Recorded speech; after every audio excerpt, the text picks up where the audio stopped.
Okay, so as you know, hand sanitizers are completely out of market. You can't find them anywhere. So I'm going to show you how you can make your own. So for that we need alcohol, isopropyl alcohol. Make sure it is 60% and up. And I have aloe vera gel. And we need a container to store it.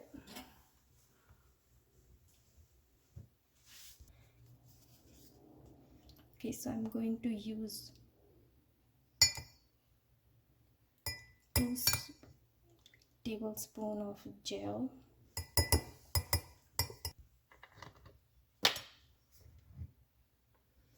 And I'm going to put 3 tablespoons of alcohol. Now let's mix this together.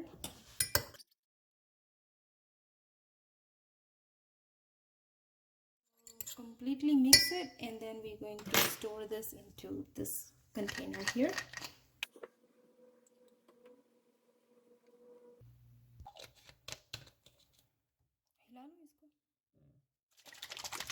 So here our hand sanitizer is ready.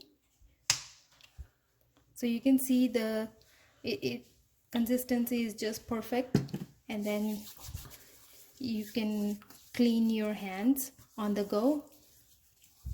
This is, you can sanitize your hands on the go.